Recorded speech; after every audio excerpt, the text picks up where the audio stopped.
buenas a todos, es un placer tenerlos aquí un día más en el canal de Entendiendo la Fisiología y el día de hoy vamos a hablar ya sobre nuestro último video de fisiología endocrina, hablando sobre ya esta última función, ¿verdad?, que me correspondía mencionarles del sistema endocrino, que es el control hormonal del metabolismo del calcio y del fósforo, dos elementos muy pero que muy importantes porque permiten un montón de funciones vitales del cuerpo. Vamos a empezar en primer lugar hablando del calcio.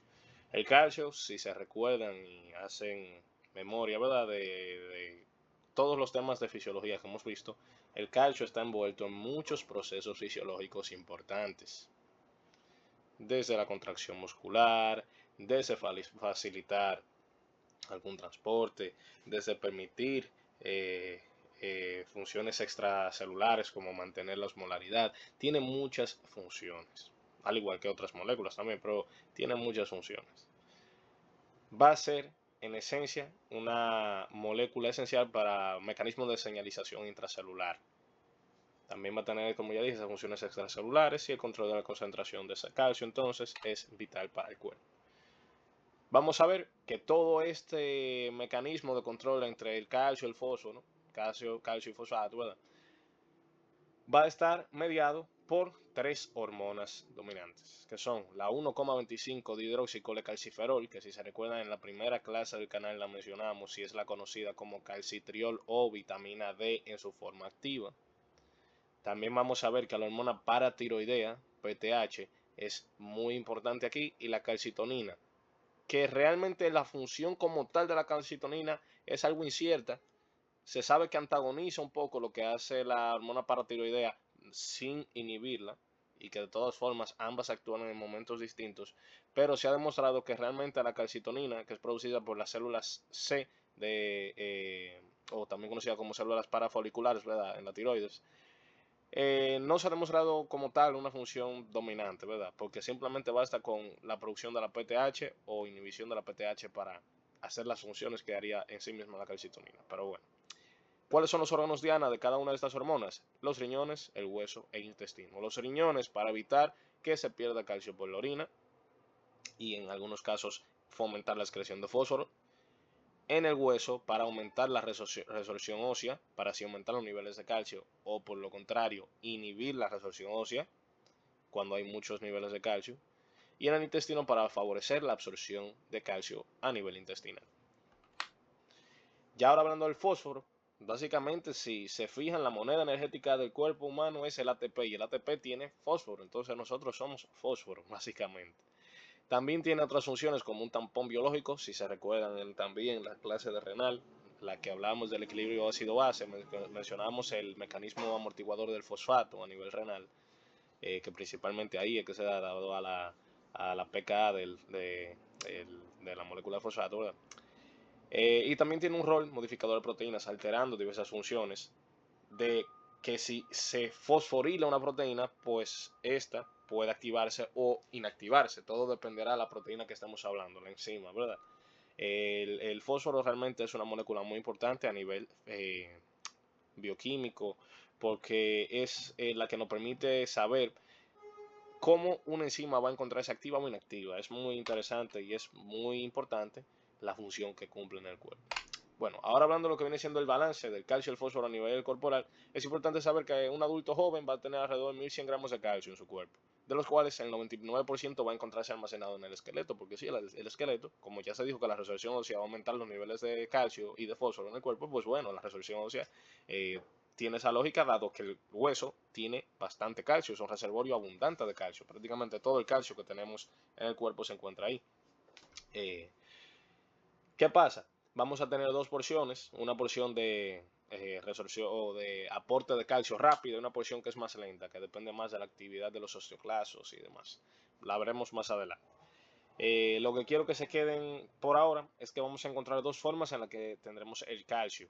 Una forma difusible y una forma no difusible. La no difusible ya la conocemos desde todas las moléculas hormonales que hemos hablado hasta el momento, que es la forma unida a una proteína de transporte. Pero la forma difusible es la forma libre del calcio, pero que en el calcio, a diferencia de las demás las hormonas que hablamos en los casos, en las clases pasadas, como el calcio es un ion, es un elemento, como tal no es una molécula compleja, pues este se puede encontrar en su forma ionizada, que es la molécula de calcio sola, o en su forma creando complejos, con bicarbonato, citrato, etcétera, etcétera, etcétera. Podemos verla así. El principal es su forma ionizada, que encontraremos, fíjense aquí en la tabla, que dice que 4.72 es que se encuentra de esta forma. O sea que realmente esta va a ser la forma principal, encontraremos el calcio, su forma ionizada, su forma que puede ejercer esas funciones vitales que hace en el cuerpo. Como se dijo, sirve como segundo mensajero, de una segunda señalización a nivel intracelular, también tiene funciones extracelulares. Tiene una función muy importante que es la de coagular la sangre. Por eso vemos normalmente, si una persona llegase a tener déficit de calcio, pues si esa persona llegase a experimentar algún tipo de hemorragia, es muy probable que la coagulación pueda tornarse algo pobre por este déficit de calcio.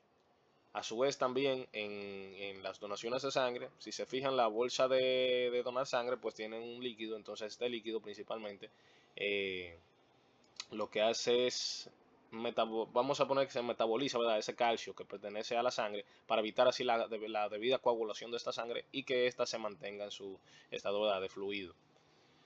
También favorece la contracción muscular, teniendo en cuenta que existe un estado de hipocalcemia que lo que puede proporcionar al paciente es un estado de tetanía hipocalcémica, debido a que las señales nerviosas se vuelven muy, o sea, las terminaciones nerviosas musculares se vuelven muy excitables en estados de hipocalcemia.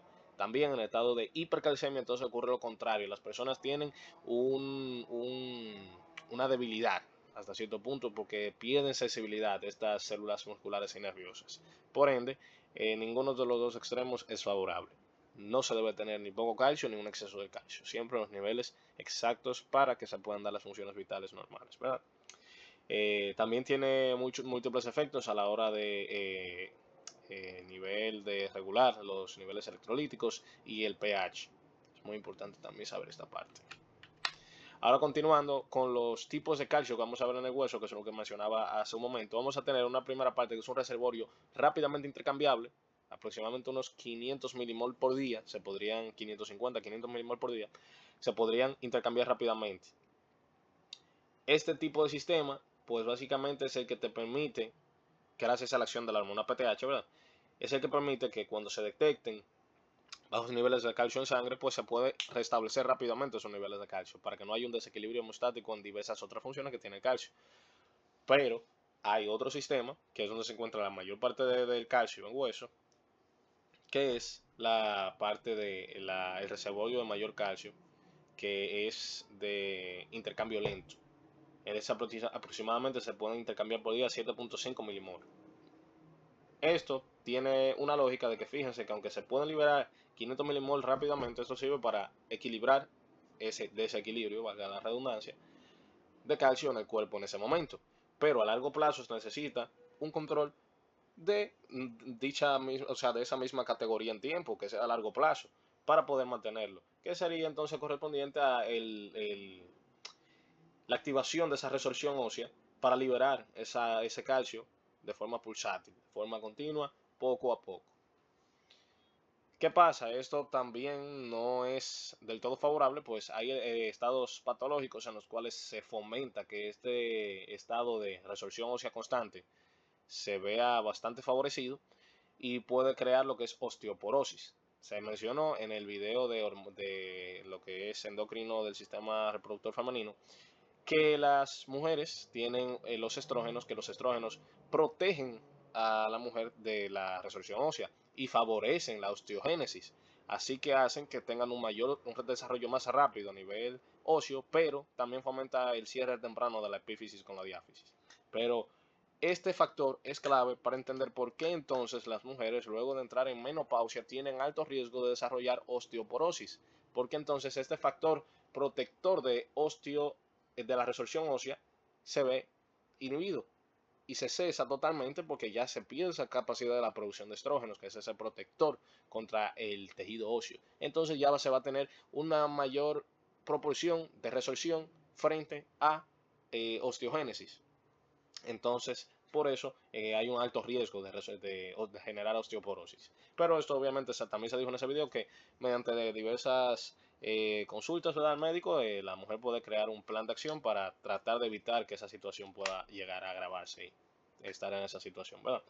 Aquí podemos ver una gráfica de lo que ya iba mencionando, como vemos que el nivel de calcio extracelular, ¿verdad?, del líquido extracelular, que son 35 milimol. Cuando esto desciende, pues bueno, se libera rápidamente 500 milimol en ese día, que es el que se puede intercambiar rápidamente. Pero si estos niveles de calcio necesitan seguirse viendo favorecidos por el control fisiológico y no quizás por la ingesta del calcio que uno tiene en la dieta, pues entonces se va a fomentar la resorción ósea, activando la célula conocida como osteoclasto, que los osteoclastos son las células encargadas de la resorción ósea, que cabe destacar, que me parece que en esta presentación no lo coloqué, pero que los osteoclastos van a responder entonces a las hormonas encargadas de aumentar los niveles de calcio extracelulares, los niveles de calcio en el plasma. Pero ¿qué pasa? No responde directamente a esas hormonas. Paradójicamente, el osteoclasto va a responder es a la célula encargada de la generación de hueso, de la osteogénesis, a los osteoblastos. Porque el receptor para la PTH lo tienen los osteoblastos y estos entonces mandan señales a los preosteoclastos para que se diferencien en osteoclastos propiamente dichos y estos desarrollan un borde fruncido, que el borde fruncido es un borde que van a poseer estos osteoclastos, que son células multinucleadas, que tienen aproximadamente hasta 50 núcleos, ¿verdad? Entonces estas células, que son bastante grandes, en microscopía se pueden ver claramente, estas células pues desarrollan ese borde fruncido, que son múltiples proyecciones que hacen a su alrededor, y esas proyecciones pues entonces secretan diversos ácidos, ¿verdad?, que fomentan la destrucción de hueso y la resorción, y que se liberen entonces ese calcio que compone el hueso. A su vez, la PTH también se dijo va a fomentar la reabsorción de calcio a nivel glomerular, porque como vimos, la gran parte del calcio está de su forma ionizada, entonces su forma libre, por ende va a poder pasar el filtrado glomerular, pero este se reabsorbe y va a seguir una reabsorción en los túbulos proximales de una forma independiente a la PTH, pero en los túbulos distales depende de la PTH. Y a su vez también esto fomenta diversos efectos, por ejemplo, fomenta la activación de la vitamina D a nivel renal, y esa vitamina D hace que en el tracto gastrointestinal aumente la reabsorción de calcio. Por eso es bien importante. ¿Y qué ocurre a nivel intestinal entonces? A nivel intestinal, la acción de la PTH va a fomentar que estos canales de calcio, TRPV6, puedan activarse, puedan básicamente sintetizarse, ¿verdad?, toda esa proteína y demás, y que puedan ingresar a la célula del calcio. También la calvindina va a ser una molécula fijadora, una proteína fijadora de calcio a nivel intracelular, que va a permitir entonces esa captación de calcio por parte de esas células gastrointestinales, esos enterocitos, ¿verdad? A su vez también vamos a ver un transporte de calcio ya al lado de la membrana basal, mediado por un transporte activo, un transporte activo primario de tipo contratransporte con magnesio y el mismo calcio, y también vamos a ver un tipo de transporte activo secundario con sodio y calcio, para ya pasar el calcio al lado del lado vasolateral, ¿verdad? Aquí se explica lo que ya había mencionado del glomérulo, básicamente como una gran parte del calcio que tenemos en el cuerpo es un calcio ionizado, una forma libre del calcio, pues este va a poder pasar por la filtración glomerular, pero se reabsorbe una gran parte de este, y el resto pues en el túbulo distal. El túbulo proximal aproximadamente el 60%, y ya el resto entre las porciones distales del sistema tubular glomerular, ¿verdad? La resolución distal, pues bueno, guiada por la PTH, como ya se mencionó. Ahora hablemos del fósforo. El fósforo, ya se dijo que es una molécula muy importante, no solo en la activación o inactivación de diversas enzimas, también porque va a pertenecer a la estructura de la moneda energética por excelencia, el ATP, pero también pertenece a la molécula de segundo mensajero por excelencia, que es el AMP cíclico. También pertenece a la estructura del 2,3 difosfoglicerato y diversas proteínas, ¿verdad? O sea, el fósforo es muy importante. Es muy importante porque va a regular múltiples procesos fisiológicos en todo momento, desde activar enzimas o inactivarlas, desde favorecer el estado energético de las células con el ATP que es necesario para múltiples procesos biológicos. Nada más acabamos de ver, ¿verdad? Ya en esta sola imagen se ve una de las funciones que es que exista ese ATP, que ese ATP sea ATP, ¿verdad? Que se tenga ese fósforo ahí, que puede ser utilizado para activar canales y demás. Entonces el fósforo es muy importante. Aproximadamente se tiene en el cuerpo de 500 a 800 gramos. Eh, Igual que el calcio, la gran parte de este está en el esqueleto, un 85-90%. Y en el plasma circulante, pues se tiene 12 miligramos por decilitro. Pero de esos 12 miligramos por decilitro, al igual que el calcio también, hay una porción del fósforo que se encuentra creando compuestos y otra forma que es el fósforo libre, que se conoce como fósforo inorgánico. Inorgánico porque no está unido a ningún compuesto de carbono. Orgánico, pues está unido a algún compuesto de carbono, ¿verdad? Ay, perdón. Ahí sí. Pues sí, pues sí, perdón. Pues sí, vamos a ver que en el hueso pues se va a tener una añadición de fósforo de 3 miligramos por kilogramo de peso por día. Esta misma cantidad también va a salir por acción de la resorción ósea. ¿Y qué pasa? También es importante conocer los transportadores del fósforo. A nivel renal ya se dijo que se va a reabsorber bastante fósforo, pero por acción de la PTH va a ocurrir algo distinto porque por acción de la PTH pues se fomenta que se excrete fósforo y se mantenga el calcio. Importante recordar eso. Entonces, ¿qué pasa aquí? A nivel proximal, a nivel túbulo proximal, vamos a tener dos transportadores de fósforo. Vamos a tener un transportador de fósforo que es dependiente de sodio, sodio fósforo 2A y sodio fósforo 2C, sabiendo que el 2A va a ser inhibido por la PTH, por eso mencioné que en presencia de PTH se fomenta la excreción de fósforo. Y ya el restante, que sería el sodio fósforo 2B, no se encuentra en el riñón, sino que se encuentra en el intestino, fomentando entonces la absorción del fósforo. Ahora hablemos de la vitamina D. La vitamina D ya se dijo que es muy importante para la reabsorción, ¿verdad? Para aumentar esos niveles de calcio y, y bueno, hasta del mismo fósforo en el cuerpo. ¿Cómo lo hace la vitamina D? La vitamina D vamos a poderla obtener por tres vías. Prefiero ver esta imagen que así ustedes la pueden entender más fácil. Las tres vías de obtener vitamina D es gracias a los rayos ultravioleta que actúan, que provienen del sol y actúan sobre la piel, que ahí en la piel encontramos la 7D hidrocolesterol para pasar a ser pre-vitamina D3 y luego, gracias a esta misma acción de los rayos ultravioleta, pasar a ser vitamina D3 que se conoce con su nombre colecalciferol y ya ahí pasamos al proceso de capacitación de esa vitamina D3. Pero las otras dos formas de obtener vitamina D3 o vitamina D, porque podemos tener D2, la vitamina D3 se puede obtener también por la alimentación. En diversos alimentos y suplementos podemos encontrar la vitamina D3 y la vitamina D2 también en diversos suplementos, pero esta principalmente viene por parte de los vegetales. Es conocida como ergocalciferol, ergocalciferol. ¿Qué ocurre con estas vitaminas esta vitamina del complejo D? Pues estas vitaminas lo que van a hacer es que van a viajar al hígado para su capacitación, para que puedan ser activadas en el hígado. Entonces va a actuar o va a ocurrir una hidroxilación y se va a convertir en 25 hidroxicolecalciferol.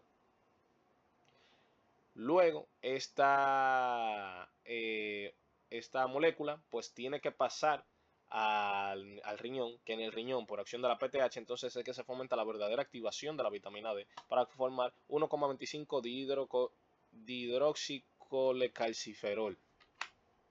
Lo dije bien, me parece. Discúlpeme que el nombre es algo complejo, pero el punto es que sí, ahí es que se forma. Y ya luego se procede a actuar esa vitamina D en todas las células correspondientes para el aumento de sus niveles de calcio. Aquí pues se puede ver básicamente una explicación ya más gráfica del proceso, sabiendo un dato interesante de que también existe una molécula conocida como 24,25 dihidroxicolecalciferol, pero esta no es tan activa. Esa no es una vitamina D en una forma activa considerable, ¿verdad? Importante saber esa parte. También conocer el nombre también de ergocalciferol, que es calcidiol, por eso D2, calcidiol y calcitriol D3. Y las concentraciones de esta, pues bueno, calcitriol, fíjense que es 0,03 nanogramos por mililitro y calcidiol 30 nanogramos por mililitro. Importante también conocer digo, perdón, mil disculpas. Que lo dije mal. Eso del D2 y del D3, del calcidiol y calcitriol, me estoy confundiendo los términos. Eso del calcidiol es por esta parte, es cuando se convierte en el hígado la vitamina D3, el colecalciferol, en 25-hidroxicolecalciferol y se llama calcidiol. Tenemos más de esa cantidad que de calcitriol por dos razones. La vitamina D pues constantemente la estamos produciendo, pero no tiene constantemente por qué estarse activando. Eh, entonces por eso es más común ver que tenemos esos reservorios de calcidiol para posteriormente, en necesidad de aumentar los niveles de calcio, se transforma en calcitriol. Perdón, ahí hago esa pequeña corrección. ¿Cuál va a ser el mecanismo de acción de las vitaminas del complejo D? Pues bueno, esta vitamina D pues va a tener esta función de aumentar pues la presión de todos esos transportadores que aumentan la absorción de calcio y también esas proteínas intracelulares, la calvindina, que ya fue mencionada más atrás, que es esa proteína fijadora de calcio a nivel intracelular, para así pues fomentar mayor captación del calcio. Esas calvindinas principalmente se van a encontrar en tejido entérico, en tejido cerebral y en riñón. Importante saber esa parte. Las calvindinas también, como dato interesante, pertenecen a la familia de las troponinas C. Y el receptor entonces pues, de la vitamina D es el receptor VDR, que es un regulador transcripcional. Por ende va a fomentar la síntesis de ese ARN mensajero que fomenta la creación de proteínas y todo lo demás. Va a facilitar la absorción de calcio en el riñón mediante el aumento de la presión de esos canales de calcio que se menciona, los TRPV5 en los túbulos proximales, y también la actividad sintética de osteoblastos innecesaria para la calcificación normal de la matriz. ¿Cómo se va a regular la síntesis de la vitamina D en su forma activa? Pues bueno, si reduce la concentración plasmática de calcio, las glándulas paratiroides van a secretar PTH. La PTH viaja y aumenta sus niveles en sangre y esto hace que en el riñón se aumente la resorción de calcio, en el mismo riñón se active el calcidiol, la calcitriol, en el hueso va a aumentar la resorción ósea a nivel urinario, pues entonces se pierde menos calcio por la orina, aumenta las concentraciones de calcitriol, en el intestino se aumenta la absorción de calcio, también aumenta la liberación de calcio a nivel sanguíneo gracias a la resorción ósea y todo esto tiene un resultado neto de que los niveles de calcio se restauran y esos mismos niveles de calcio restaurados por retroalimentación negativa inhiben el estímulo de las glándulas paratiroides para que dejen de producir PTH básicamente. Es importante saber que existe este mecanismo de retroalimentación negativa, perdón, en este caso. ¿Y por qué es importante? Que eso no se mencionó. ¿Por qué es importante que por acción de la PTH se excrete fosfato? Porque la enzima encargada de activar la vitamina D es la 1-alfa hidroxilasa. Si hay altos niveles de fósforo, esta enzima se ve inhibida. Por ende, se necesita excretar y fomentar ese estado de bajo fósforo en el cuerpo para que se active o sea favorable a la activación de la 1-alfa hidroxilasa. Importante saber eso. Aquí vamos a ver un esquema de qué ocurre, que más adelante también lo volveremos a ver, de cómo ocurre todo este proceso. A modo de resumen, pues fíjense que si bajan los niveles intracelulares de calcio, pues bueno, vemos las glándulas paratiroides que se encuentran justamente aquí atrás de la tiroides, son 4. Estas glándulas pues van a fomentar que aumente el calcio extracelular. ¿Cómo? Pues actuando sobre los riñones, la PTH, miren aquí, actúa sobre los riñones, fomentando que se active la vitamina D, fomentando que se excrete menos calcio, actúa sobre los huesos, haciendo que el hueso aumente la resorción ósea, y actúa sobre el intestino, aunque principalmente en el intestino va a ser la vitamina D, pero actúa esa vitamina D entonces sobre el intestino, fomentando que se aumente la absorción de calcio, que eso hace un resultado neto de aumento de calcio en sangre, y por ende el mismo 1,25 de hidroxicolecalciferol o calcitriol, ¿verdad? Y el nivel de calcio inhiben la PTH, inhiben la producción por parte de las paratiroides de PTH. Fíjense aquí, estas son las glándulas paratiroides, que aunque la ven aquí amarillitas, en la vida real no se ven así, realmente se parecen bastante al tejido tiroideo. Por eso es una de las complicaciones que se puede dar en una tiroidectomía. Entonces tiene que retirar la tiroides porque se pueden confundir con la paratiroides. Y si se retiran, entonces vamos a tener un grave problema porque dicho paciente va a depender probablemente por el resto de su vida de administrarse de manera exógena algunos compuestos similares a la PTH para tener una función similar a lo que esta hacía, ¿verdad? Porque los niveles de calcio del paciente van a ir bajando, bajando, bajando, eso lleva a tetania y por consecuencia pérdida de la calidad de vida, ¿verdad? Fíjense que la vida media de la PTH es de unos 10 minutos y es un polipéptido de 84 aminoácidos. Como es un polipéptido, es una hormona de tipo peptídica, recuérdense que estas van a ser creadas en su forma pre-prohormona, y luego se liberan en su forma activa, almacenadas en diversas vesículas, ¿verdad? ¿Cómo actúa la PTH? Ya se mencionó, pero a modo de resumen, en el hueso, en el riñón, de dos vías en el riñón, aumentando la excreción de fosfato y aumentando la reabsorción de calcio. En el túbulo distal fomentan esa reabsorción de calcio. Y van a estimular tanto los osteoblastos como osteoclastos. Si hace lógica, se va a querer crear más hueso, pero a la vez también se va a querer romper más hueso. Pero obviamente la actividad de los osteoclastos supera la de los osteoblastos en este estado. Ojo, en este estado, porque constantemente realmente hay suficiente activación, o sea, hay actividad de ambas células, tanto osteoclastos como osteoblastos. Pero normalmente, dependiendo del estado fisiológico, pues se va a tener mayor actividad de una u de otra, porque en los osteoblastos pues van a utilizar calcio para formar hueso, pero los osteoclastos van a romper el hueso para liberar calcio. Entonces todo depende del estado de la persona en cuanto a cómo va a estar activada. La forma en la que la PTH va a actuar es una hormona que se une a un receptor acoplado a proteína G, de tipo G o GQ, que el resultado neto de estas dos proteínas, de este acoplamiento a las proteínas S o GQ, es aumentar el AMP cíclico o el nivel de calcio intracelular, para desencadenar los segundos mensajeros de que se fomenta la síntesis de las debidas proteínas de para que se peguen a la membrana para absorber el calcio, la calvindina y todo lo demás. ¿Cómo se regula la secreción de PTH? Gracias a los niveles de calcio, porque a diferencia de lo que vienen siendo las demás hormonas, que si recuerdan, en la hipófisis se liberaba una hormona trófica que actuaba sobre un órgano diana, la PTH no actúa de esa manera, porque la PTH se regula ella misma gracias a los niveles de calcio, pues esta posee un receptor de sensor de calcio que sensa los niveles de calcio a nivel plasmático, y cuando este calcio disminuye mucho, ahí se activa, y cuando aumenta mucho, se inactiva.